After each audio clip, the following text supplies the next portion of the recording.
नमस्कार, 20 मिनट 20 खबर में आपका स्वागत है। आपके साथ मैं हूं स्वप्निल। अगले 20 मिनट में आपको हम 20 अहम खबरों से रूबरू कराएंगे। तो शुरू करते हैं उन खबरों का सिलसिला। तेलंगाना के महबूब नगर जिले में शुक्रवार को बड़ा हादसा टल गया। यहां एक स्कूल बस अंडरब्रिज के पानी में फंस गई। जानकारी के मुताबिक बस में 20 बच्चे सवार थे, जिन्हें लेकर बस स्कूल जा रही थी। इसी दौरान बस माचनपल्ली और सिगुर गड्ढा टांडा के बीच स्कूल बस अंडरब्रिज में बाढ़ के पानी में फंस गई। अंडरब्रिज में बस के फंसे होने की खबर जैसे ही लगी, आसपास के लोग मौके पर पहुंच गए और सभी बच्चों को सकुशल बस से निकाल लिया गया। लोगों की तत्परता से बड़ा हादसा होने से टल गया। हालांकि इस दौरान बस में बैठे बच्चे काफी दहशत में नजर आए। महबूब नगर के डिप्टी कमिश्नर ने बताया कि घटना सुबह करीब 9 बजे हुई, जब स्कूल बस 20 छात्रों को लेकर जा रही थी। इसी दौरान वो माचनपल्ली और सिगुर गड्ढा टांडा के बीच बाढ़ के पानी में फंस गई। कई दिनों की लुकाछिपी के बाद गुरुवार को स्वर्ण नगरी में जमकर बरसे बादलों ने प्रशासन के सभी दावों की पोल खोलकर रख दी। प्रशासन की लापरवाही का नतीजा ये रहा कि 1 घंटे की बारिश आफत बन गई। कई इलाकों में तो बाढ़ जैसे हालात हो गए। उफनते नाले के बीच बाइक लिए युवक फंस गया। इसे आसपास के लोगों ने बड़ी मुश्किल से बचाया, लेकिन बाइक बहकर नाले में गिर गई। वहीं भैरव चांदन रोड पर नाले के लिए बनाए गए रैंप पर करीब 2 से 3 फीट ऊपर पानी आ गया। इससे रोड के दोनों ओर जाम लग गया। झमाझम बारिश के बाद जैसलमेर की सड़कें डूब गईं, तो शहर का जिला अस्पताल दरिया में तब्दील हो गया। जिला अस्पताल के मेन गेट से लेकर ओपीडी परिसर में पानी ही पानी नजर आ रहा है। जल भराव की वजह से मरीज और उनके परिजनों को परेशानी का सामना करना पड़ रहा है। इसके अलावा कलेक्टर कार्यालय के पिछले हिस्से में कैंटीन के आगे जल जमाव हो गया। हालांकि नगर परिषद ने अपनी नाकामी छिपाने के लिए जल्दी जल्दी पानी निकालने का काम शुरू किया। मॉनसून की पहली बारिश ने बीकानेर में नगर निगम और जिला प्रशासन की पोल खोलकर रख दी है। हालत यह है कि शहर की सड़कें गड्ढों में तब्दील हो गई हैं और हादसों को दावत दे रही हैं। शहर के जस्सूसर, गिनानी, विश्वकर्मा गेट, कमला कॉलोनी रोड, पंचसती सर्किल जैसे इलाकों में निगम और प्रशासनिक लापरवाही के कारण सड़कें खस्ताहाल हो गई हैं। वैसे तो निगमायुक्त शहर में नालों की सफाई का दावा करते नहीं थक रहे, लेकिन हकीकत क्या है वो पहली बारिश में ही सामने आ गई, जब निगम कार्यालय के बाहर ही 1 फीट तक पानी भर गया है। फिर दूसरे इलाकों की बात ही क्या। जिला कलेक्टर ने भी शहर के सड़कों का कई बार दौरा किया, लेकिन अब देखिए शहर की क्या हालत है और शहर वासियों को किन परेशानियों का सामना करना पड़ रहा है।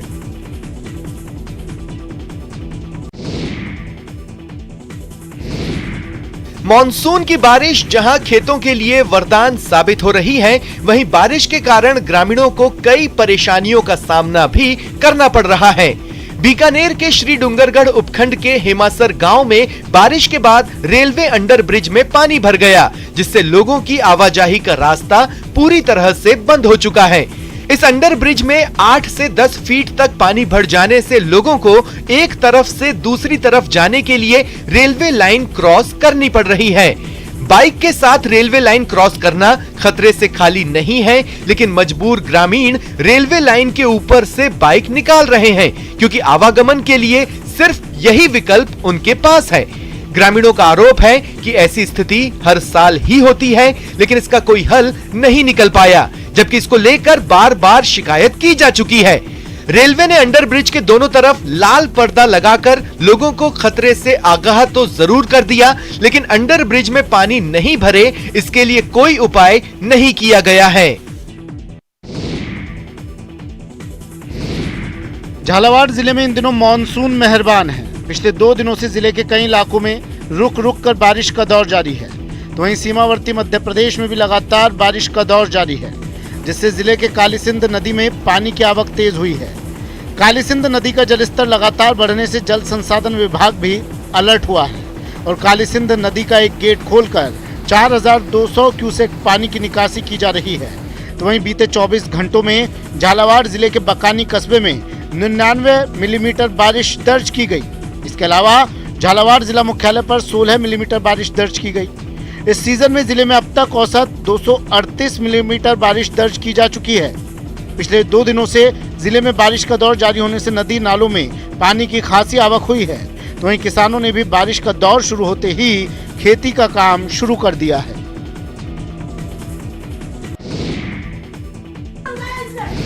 पाली नगर परिषद के बीजेपी पार्षदों में आपसी कलह रुकने का नाम नहीं ले रही है। शुक्रवार को एक बार फिर बीजेपी की महिला पार्षद और नगर परिषद सभापति रेखा राकेश भाटी में विवाद हो गया। देखते ही देखते विवाद इतना बढ़ गया कि पुलिस को बीच में हस्तक्षेप करना पड़ा। बताया जाता है कि वार्ड 45 की बीजेपी पार्षद खुशबू सोनी नगर परिषद सभापति रेखा राकेश भाटी से मिलने नगर परिषद पहुंची और अपने वार्ड की समस्याओं के बारे में सभापति को बताया। इस बात से तो सभापति नाराज हो गई, जिसके बाद पार्षद और सभापति के बीच में तू मैं होने लगी। दोनों के बीच विवाद के बाद में बड़ी संख्या में वार्ड के लोग भी मौके पर पहुंच गए। वहीं विवाद की खबर मिलते ही कोतवाली थाना पुलिस मौके पर पहुंची और सभापति चैम्बर से भीड़ को हटाते हुए मामले को शांत करवाया। वहीं सभापति के रवैये से नाराज बीजेपी कार्यकर्ता विधायक ज्ञानचंद पारख के घर पहुंचे और सभापति की शिकायत की।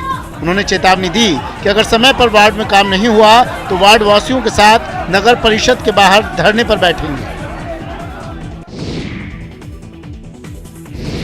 भरतपुर में कन्नी गुर्जर चौराहे के पास घूमने निकली महिलाओं को शराब के नशे में धुत एक बाइक सवार ने टक्कर मार दी। इससे महिलाओं के साथ एक युवती गंभीर रूप से घायल हो गयी, जिसे निजी अस्पताल में भर्ती करवाया गया। वहीं इस घटना को लेकर जब महिलाओं ने बाइक चालक से शिकायत की तो वह उल्टा महिलाओं से उलझने लगा और महिलाओं के साथ दुर्व्यवहार करने लगा, जिसके बाद इन महिलाओं ने शराबी बाइक चालक की जमकर खबर ली। महिलाओं ने शराबी बाइक चालक की चप्पलों से पिटाई की। बाइक चालक ने इतनी शराब पी रखी थी कि उसे तनिक भी होश नहीं था। वो अपनी बाइक लेकर बार बार गिर रहा था। महिलाएं काफी देर तक युवक की पिटाई करती रहीं, जिसके बाद वहां पर मौजूद लोगों ने इसकी खबर मथुरा गेट थाना पुलिस को दी। इसके बाद पुलिस मौके पर पहुंची और शराबी युवक को हिरासत में लिया गया। उसके बाद हम जो अरोड़ा हॉस्पिटल तक ही पहुंचे थे तो उसने बंदे ने सामने से आके बुलेट पे आ रहा था, उसने आगे से टक्कर मारी और टक्कर मार के वो हाथापाई करने लगा खुद से और हमने उसको तब जाके हमने उस पर हाथ छोड़ा। टोंक जिले में बिजली विभाग के अधिकारियों की लापरवाही अब लोगों की जान पर बन आई है। बिजली कटौती और दूसरी शिकायतों को नजरअंदाज करने वाले अधिकारी कर्मचारी अब हादसों के बाद भी रिस्पांस नहीं कर रहे हैं। ये ताजा मामला निवाई के दोताना गांव का है, जहां पर एक घर में 11 केवी का करंट दौड़ने लगा। काफी देर तक लोगों को करंट के झटके लगते रहे। इस दौरान लोग बिजली कट करने के लिए अधिकारियों से संपर्क करते रहे, लेकिन लापरवाही का आलम देखिए, कोई अधिकारी इस ओर ध्यान देने को तैयार नहीं। आखिर बरौनी थाने से पुलिस की मदद ली गई। पुलिस ने आकर बिजली को बंद करवाया। तब तक करीब 1 घंटे तक परिवार के लोग दहशत के साए में घर में कैद रहे। सबसे बड़ी बात तो बिजली विभाग मेंटेनेंस के नाम पर बिजली की घंटों कटौती कर रहा है, लेकिन मेंटेनेंस कैसा है इस बात से समझ में आ रहा है कि एक घर में 11 केवी का करंट दौड़ गया। और सबसे बड़ी बात यह है कि बेपरवाह बिजली अधिकारी कर्मचारी लोगों का फोन रिसीव करने तक की जहमत नहीं उठाते। भरतपुर जिले के कामा उपखंड के गांव पल्ला में राजकीय उच्च माध्यमिक विद्यालय पर ग्रामीणों ने तालाबंदी कर दी। ग्रामीणों ने शिक्षकों पर आरोप लगाए हैं कि वे समय पर विद्यालय नहीं पहुंचते, जिससे बच्चों की पढ़ाई प्रभावित हो रही है। इसके खिलाफ ही ग्रामीणों ने स्कूल में ताला बंद कर दिया। इसके बाद देरी से पहुंचे शिक्षक विद्यालय के बाहर खड़े नजर आए। ग्रामीणों ने उन्हें अंदर नहीं घुसने दिया, जिसमें प्रिंसिपल महेश चंद शर्मा समेत शिक्षक राजकुमार अग्रवाल, शिक्षक शिवराम, सुरेंद्र पाराशर, जितेंद्र समेत कई अन्य शिक्षक थे, जो हमेशा की तरह आज भी देरी से पहुंचे थे। ग्रामीणों ने विद्यालय पर तालाबंदी कर शिक्षा विभाग के खिलाफ नारेबाजी की और दोषी शिक्षकों के खिलाफ कार्रवाई की मांग की है। मामले की जानकारी मिलते ही शिक्षा विभाग के अधिकारी मौके पर पहुंचे और ग्रामीणों से समझाइश की। काफी देर समझाने के बाद ग्रामीण शांत हुए और स्कूल का ताला खोला। शिक्षा विभाग के अधिकारियों का कहना है कि देरी से पहुंचे सभी शिक्षकों को नोटिस जारी किए गए हैं और उनसे जवाब मांगा गया है। साथ ही विद्यालय में साफ सफाई के भी निर्देश दिए गए हैं। राजसमंद जिले के आमेट पंचायत समिति में कई मनरेगा मजदूरों को कई महीनों से मजदूरी नहीं मिल पाई है। इससे नाराज मजदूरों ने पंचायत समिति कार्यालय पर प्रदर्शन किया और विकास अधिकारी मोनिका सामोर को ज्ञापन दिया। मजदूर मेटो ने कहा कि उन्हें 15 महीने से एक पैसा नहीं मिला है। प्रदर्शनकारी मेटो ने बताया कि नरेगा में पिछले 15 माह का भुगतान नहीं होने से उन्हें आर्थिक समस्याओं का सामना करना पड़ रहा है। पहले भी कई बार इस बारे में शिकायत की गई, लेकिन अभी तक कोई सुनवाई नहीं हुई। उन्होंने कहा कि कोरोना काल के बाद उनकी आर्थिक स्थिति काफी दयनीय हो गई है और परिवार का पालन पोषण करने में उन्हें दिक्कतें आ रही हैं। ऐसे में रकम का भुगतान जल्द किया जाए जिससे सभी मेट को राहत मिल पाए। जो मेटो का पेमेंट नहीं हो रहा है, अभी कोरोना की वजह से आर्थिक तंगी भी है सभी के, और इसलिए सभी मेट आए हैं और सभी ने बीडीओ साहब मैडम को ज्ञापन दिया है कि हमारा पेमेंट जल्द से जल्द कराया जाए। इसी पंचायत वाले मेटो के किसी की तनख्वाह नहीं आ रही है 16 महीने से, और सबकी तनख्वाह के लिए और आए और कह रहे हैं मैडम साहब को कहा था कि हमारे को तो कम से कम तनख्वाह तो दिला दो। जैसे पैसे आते हैं तो आते ही खाते में चले जाते हैं, कभी टाइम ज्यादा हो जाता है, टाइम पीरियड वास्तव में ज्यादा होता है। राजसमंद में झील के पेटे में हो रहा अवैध निर्माण प्रशासनिक अधिकारियों की कार्यशैली पर सवालिया निशान लगा रहा है। झील के पेटे में हो रहा यह निर्माण सुप्रीम कोर्ट के अब्दुल रहमान प्रकरण आदेश की सरेआम धज्जियां उड़ा रहा है। कुछ महीने पहले इस निर्माण पर विवाद होने के बाद नगर परिषद और उपखंड प्रशासन ने इस निर्माण को रुकवाकर इतिश्री कर ली, लेकिन अवैध निर्माणकर्ता एक बार फिर से होटल का निर्माण कर रहा है। यहाँ कार्य युद्ध स्तर पर जारी है, लेकिन प्रशासनिक अधिकारी अब कुंभकर्णी नींद में नजर आ रहे हैं। बिना अनुमति के हो रहे निर्माण को तोड़ने में नगर परिषद भी बेबस नजर आ रहा है। ऐसे में ये अवैध इमारत बनने के बाद स्थित सारी गंदगी झील क्षेत्र में जाएगी और झील को प्रदूषित करेगी। अभी आरजी नंबर 776 में इस 4 बीघा 12 विस्वा भूमि पर यह निर्माण कार्य चल रहा है जो अवैध है, और मेरे पास भी बहुत सारी शिकायत आई है जनता की, और मैं भी इसका पुरजोर विरोध करता हूं और इस पर त्वरित कार्रवाई करने के लिए माननीय जिलाधीश महोदय को ज्ञापन दे रहा हूं। जोधपुर एम्स ने एक दुर्लभ बीमारी से पीड़ित 10 साल के बच्चे का ऑपरेशन कर उसे नई जिंदगी प्रदान की। शिकारगढ़ का ये बच्चा एबरनेथी मेलफॉर्मेशन बीमारी से पीड़ित था। इस बीमारी में नसों में जॉइंट होने के कारण लिवर में खून की सप्लाई नहीं हो रही थी। इस कारण उम्र की तुलना में वजन में बढ़ोतरी नहीं हो पा रही थी। बच्चे के ऑपरेशन से पहले एनाटॉमी विभाग में रखे एक शव का ऑपरेशन ट्रायल किया गया। इसके सफल रहने के बाद 5 विभागों की टीम ने 7 घंटे तक की कड़ी मेहनत कर इस बच्चे का ऑपरेशन किया और उसकी जान बचाई। अब पीडियाट्रिक आईसीयू में भर्ती यह बच्चा पूरी तरह से स्वस्थ है।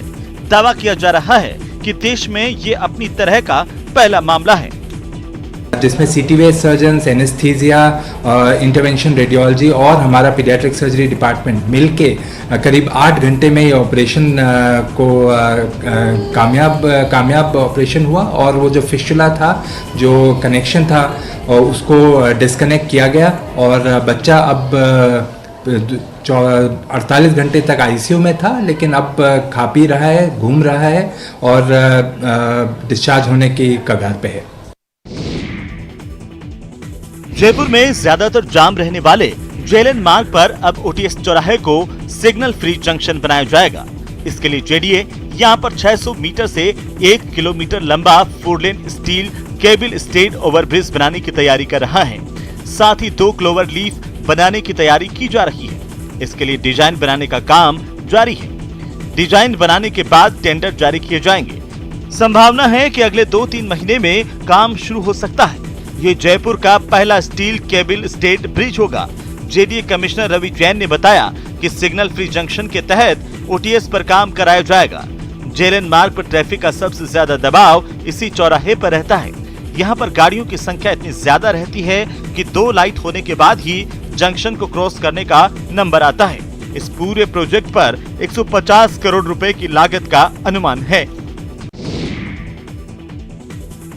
तकनीकी बैंकिंग क्षेत्र में भारतीय डाक विभाग नवाचार करने जा रहा है, जिसके बाद देश भर की पोस्टल बैंक की शाखाओं और डाकघरों के खाता धारकों को सिर्फ एक IFSC कोड से ही इलेक्ट्रॉनिक ट्रांजैक्शन की सुविधा मिलेगी।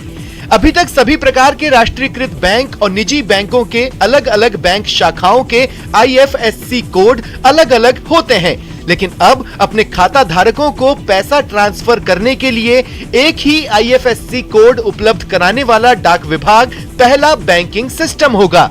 डाक विभाग के नए बैंकिंग सिस्टम के लिए IFSC कोड 11 अंकों का निर्धारित किया जा सकता है। इस IFSC कोड की शुरुआत IP यानी इंडियन पोस्टल से की गई है। इसका पूरा कोड सभी खाता धारकों को डाकघरों में और डाक बैंकिंग सेवाओं से जुड़ी संस्थाओं पर उपलब्ध रहेगा। इससे डाकघरों के खाता धारकों के लिए IFSC कोड ढूंढने की जरूरत नहीं होगी। भारत और इंग्लैंड के बीच खेले गए पहले T20 में टीम इंडिया ने शानदार प्रदर्शन करते हुए इंग्लिश टीम को 50 रन से करारी शिकस्त दी। ये टीम इंडिया की T20 में इंग्लैंड में रनों के लिहाज से सबसे बड़ी जीत है। मैच में टीम इंडिया ने पहले बल्लेबाजी करते हुए 20 ओवर में 8 विकेट खोकर 198 रन बनाए। जवाब में इंग्लैंड की टीम 19.3 ओवर में 148 रन ही बना पाई। भारत के लिए सबसे ज्यादा विकेट हार्दिक पांड्या ने लिए। उन्होंने 33 रन देकर 4 विकेट झटके। वहीं बल्लेबाजी के दौरान उन्होंने 51 रन भी बनाए। वो भारत के लिए एक मैच में अर्धशतक जमाने के साथ साथ 4 विकेट लेने वाले पहले खिलाड़ी बन गए हैं।